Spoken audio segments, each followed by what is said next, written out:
You've got James Comer just issued subpoenas for the Clintons.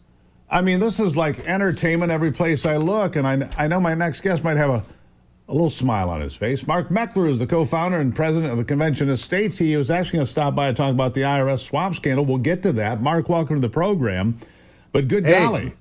Merry Christmas. That's what I have to say. You know, so last week, Mark, and maybe you felt the same way, I finally looked at some of this stuff and I said, you know, because I've been calling ever since Tulsi Gabbard said, look, we've got all of this. And then Grassley said, look at all of this. And I said, man, we have got to get straight to a grand jury. Don't need any special prosecutors. We've got the evidence. Let's get right to it.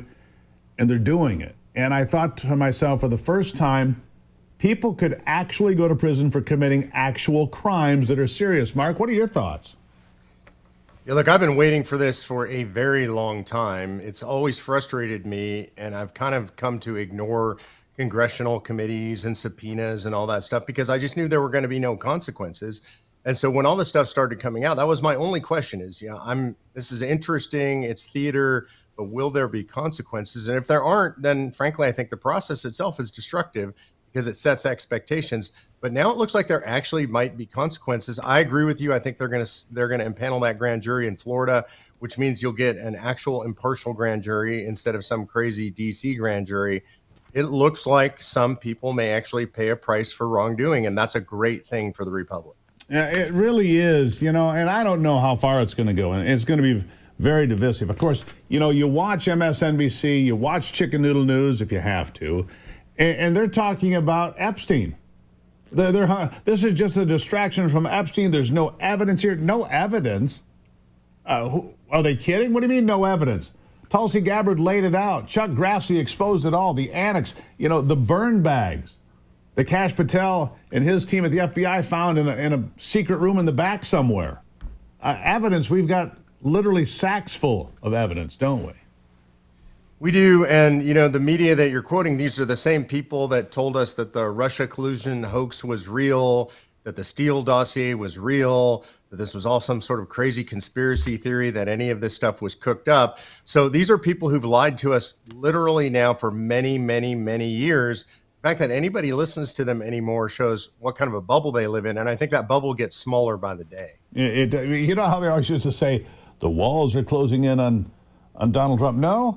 No, you got that wrong. The walls aren't closing in. It just doesn't happen to be on him because all of these documents that have been declassified and put out for all to see now, that's evidence. And the grand jury is going to see all of this. I don't know who the prosecutor is. I don't know if we'll know for a while because they'll try to keep that under wraps. At some point it'll leak, but we'll see where this goes. All right, so let's talk about the Internal Revenue Service. The IRS commissioner has suspended some top Obama-era officials, and I want you to weigh in on this. Mark, tell us why this is happening and why it is so important. Well, a little context, it's particularly important to me. I was one of the people that founded Tea Party Patriots, the largest Tea Party organization in the country.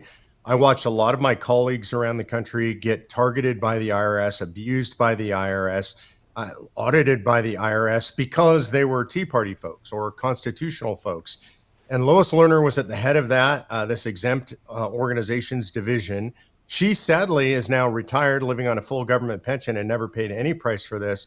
Holly Paz and her compatriot, who are now have been put on administrative leave, were two of the people that we actually deposed during our litigation against the IRS. I knew exactly what they did. They knew exactly what they were doing. They knew it was unconstitutional. They knew they were silencing their fellow Americans, and they did it with impunity anyway. And though this is 10 years too late, I'm glad to see some justice perhaps finally being done. Now, with Lois Lerner, obviously she was somebody who targeted any conservative organization. I mean, it didn't matter who you were. They wouldn't fill out the paperwork. They wouldn't give you your status. They wouldn't do a whole host of things. But she's beyond the statute of limitations, yes or no? Yeah, she is. And the thing is, she's retired. So what they're doing to these two ladies right now is not prosecuting. They put them on administrative leave. I hope ultimately it does lead to prosecution. I do think a lot of these crimes would be beyond the statute of limitations. So I think the best we can do is deprive them of their jobs and deprive them of their federal pensions. So could Lois Lerner, because she's beyond the statute of limitations, therefore there's no crime to be confessed to, could she be compelled to testify behind closed doors, under oath, whatever, because she doesn't face any penalty? She can't hide behind the Fifth Amendment. I would think but you might know better. Yeah, she could be compelled to testify. And I think, again, to sanitize this whole thing is to bring it out in the light of day. And I think she needs to be compelled to testify. There's a lot of records. We got a lot of them in our litigation against the IRS. We know exactly who was involved.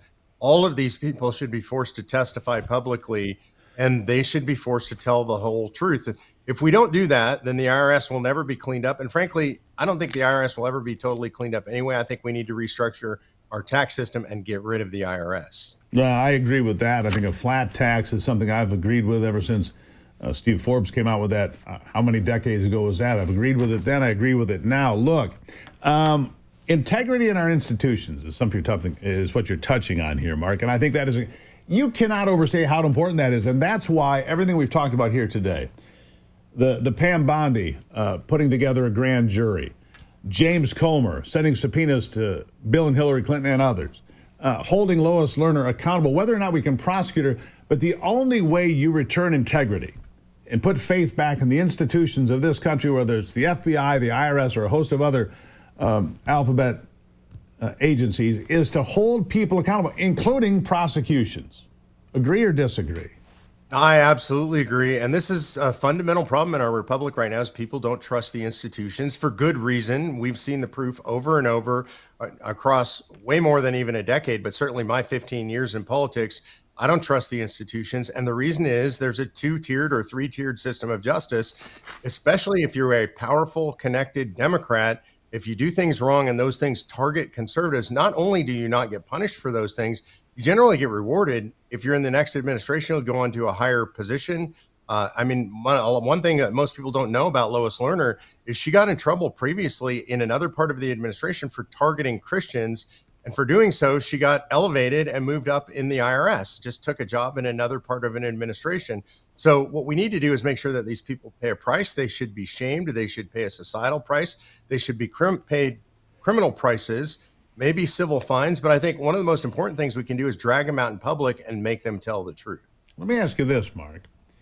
If we're able to get to a Convention 5, Convention of States, something you hold near and dear to your heart, would some of these things be things that could be discussed and included in adjustments? And I don't mean wholesale changes to the Constitution. Adjustments here and there would be what we need in this country. Maybe a balanced budget line in there. Holding officials accountable if you do these things, certain things that should be maybe enumerated in the Constitution more robustly, because there are certain things that the founders could not anticipate. Got about 20 seconds. Real quick, what do you think? Yeah, I'm going to be real specific and go to this income tax issue in the IRS. The framers never intended there to be a direct taxation relationship with the citizens of the country and the federal government. We should do away with that. Right. We should do away with the IRS. That's something we can do in an Article 5 convention. Mark Meckler, greatly appreciate you being here.